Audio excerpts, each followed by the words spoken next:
जो भारत को हम आज जानते हैं, ये भारत जिंदा रहेगा या इनका मनुस्मृति का भारत होगा, ये 2024 का इलेक्शन तय करेगा। क्यों नहीं कहा कि ये बेटी बचाओ बेटी पढ़ाओ का जुमला देने वाला मोदी तुम्हें जवाब पूछेगी महिला आंदोलन इस देश की। आरएसएस को उनका एजेंडा पूरा करना है 2025 में, मोदी को फिर से जिताकर। लगातार बस्तियों में गांवों में ये आरएसएस और बीजेपी वाले घूम रहे हैं, ये भजन मंडली, ये स्वास्थ्य मंडली, ये तबला बजाकर मंदिर में पूजा पाठ, बीच में हर एक जगह पे उन्हें शिवलिंग दिख रहे थे मस्जिदों के अंदर। ये अंबानी अदानी टाटा बिरला लुटेरे सब जो बैठे हैं, किसका पैसा है? ये बैंक का पैसा। उनकी प्रॉपर्टी जब्त कीजिए और हमारा कर्जा माफ करिए। हम पेड़ के शाखों की सूखी पत्तियां नहीं जो झड़कर गिर जाए। इन आंधियों को कह दो अपनी औकात में रहे। बीजेपी आरएसएस हटाओ, महिला बचाओ देश बचाओ का संघर्ष का ऐलान किया है। हम हर जगह देखते हैं। एक याद दिला दूं मैं, हमको इस बात पे बहुत तकलीफ हुई। 15 अगस्त 75वीं हमारी आजादी की सालगिरह जब मनाई जा रही थी, तब बिल्किस बानो के 11 सामूहिक बलात्कारी और सामूहिक खून करने वालों को बीजेपी की सरकार ने छोड़ दिया। महिला आंदोलन ने प्रोटेस्ट किया, एपवा हो, NFIW हो, एडवा हो, अलग अलग महिला आंदोलन ने रास्ते पे अपने अपने जुलूस निकाले, विरोध किया। आज सुप्रीम कोर्ट में केस चल रहा है।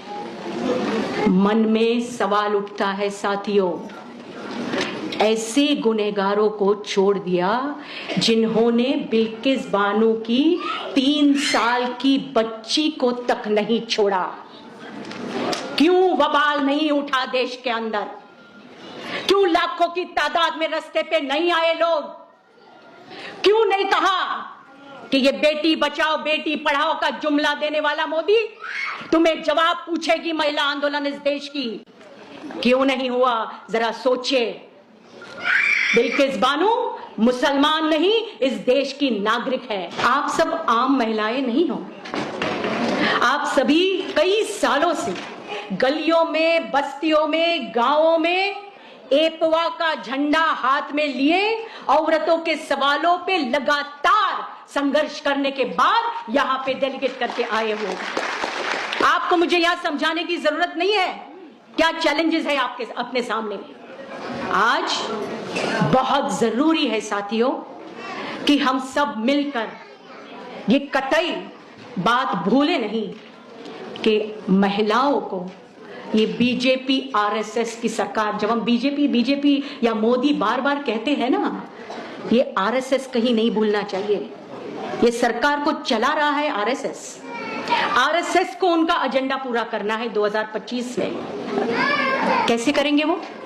मोदी को फिर से जिताकर। इसलिए ये उन्होंने जो करना था, मंदिर मस्जिद का मुद्दा, फिर अभी ज्ञानवापी का चल रहा है, बीच में हर एक जगह पे उन्हें शिवलिंग दिख रहे थे मस्जिदों के अंदर, अब महिला आरक्षण का बिल पास किया। ये लगातार बस्तियों में गांवों में ये आरएसएस और बीजेपी वाले घूम रहे हैं, ये भजन मंडली, ये स्वास्थ्य मंडली, ये तबला बजाकर औरतों को बार बार, हम सब जानते हैं हमारी मीटिंग है, हमें उस भजन मंडली को याद में रख के मीटिंग तय करनी पड़ती है, क्योंकि महिलाएं वहां जाती है, मंदिरों लेके जा रहे हैं उनको, बसेस अरेंज कर रहे हैं, कई मंदिर में पूजा पाठ, कई फ्री में ट्रिप, कई फ्री में अनाज दे रहे हैं। ये लगातार चल रहा है। तो हमारे सामने सबसे बड़ा चैलेंज आज है औरतों की एकता कायम रखना। वो हिंदू हो मुसलमान हो, औरतों की एकता कायम रखना, ताकि इस देश की धर्मनिरपेक्षता, जनवादी मूल्य, जो हमारे औरतों के अधिकारों की बात है, हम जिंदा रख पाए। नहीं तो नहीं जिंदा रख पाएंगे। ये बहुत बड़ा चैलेंज है हमारे सामने। इसलिए अनाज का सवाल, राशन में कुछ नहीं मिल रहा है और फ्री अनाज 5 किलो बांट रहे, ये सब जगह बोल रहे हैं। फ्री अनाज से औरतें भूल भुलैया में जा रही है, पूछना पड़ेगा उनको। रोजगार नहीं। अभी एक वीडियो आया राजस्थान और मध्य प्रदेश के अंदर, कितनी बेरहमी से लड़कियों को बेचा जा रहा है, अल्पसंख्यक बच्चियों की शादियां हो रही है, औरतें 75 साल आजादी के बाद, 76 साल आजादी के बाद जितनी असुरक्षित नहीं थी, इतनी अब असुरक्षित है। पढ़ाई लिखाई का तो नाम ही नहीं, कर्जबाजारी हो रही है। और इस समय 4 औरतों ने MFI से लोन लिया, यहाँ पे ओडिशा की साथी होगी, MFI से लोन लिया, भर नहीं सकती है पैसा, इसलिए आत्महत्या करी। 2011 में यहाँ पे आंध्र प्रदेश के डेलीगेट्स है, 2011 में आंध्र प्रदेश में बहुत सारी आत्महत्या हुई, तब RBI ने रोक लाई। अब RBI ने वो रोक छोड़ दी है, उसके खिलाफ आंदोलन करना पड़ेगा। और इस बचत गट की महिलाओं का कर्जा माफ करो, ये महिला आंदोलन ने दिया जब मेमोरेंडम RBI को, तब नहीं माफ किया। RBI ने क्या सर्कुलर निकाला है साथियों? उन्होंने सर्कुलर निकाला है कि ये बड़े कॉर्पोरेट्स जिन्होंने कर्जा वापस भरा नहीं है, वो आके हमारे साथ समझौता करे और बताए कितना भर सकते हैं, हम समझौता करके उनका पूरा स्लेट साफ कर देंगे। लाखों करोड़ों की मिल्कियत है उनकी, औरतों से आवाज उठानी पड़ेगी, उनकी प्रॉपर्टी जब्त कीजिए और हमारा कर्जा माफ करिए।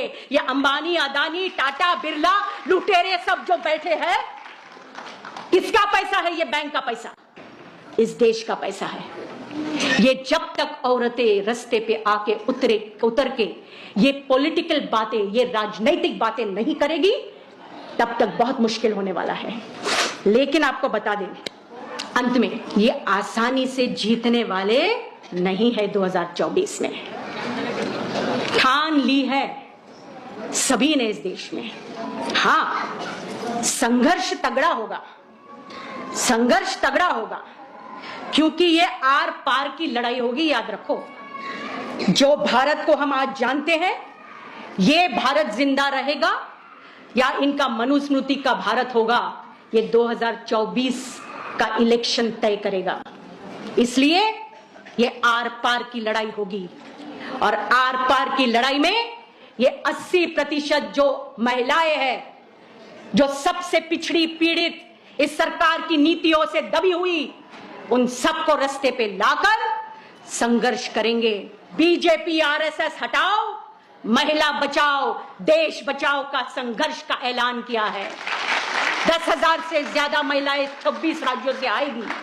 हम सब मिलके साथियों लड़ेंगे, और लड़ेंगे, नया इतिहास बनाएंगे और कहेंगे ये देश मेरा है, आपको विरासत में मिला नहीं है। ये देश मेरे गरीब इंसान का खून पसीना बहा है इस मिट्टी में, इस पे बराबर का हक उन्हीं का है। जो आप अंबानी अदानी को बेचने की राजनीति करते हो, देश बेचने की राजनीति, देश बांटने की राजनीति, ये कतई नहीं चलेगी। और इसलिए मैं एक शेर कहकर मेरी बात अब खत्म करूंगी, मेरा 10 मिनट खत्म।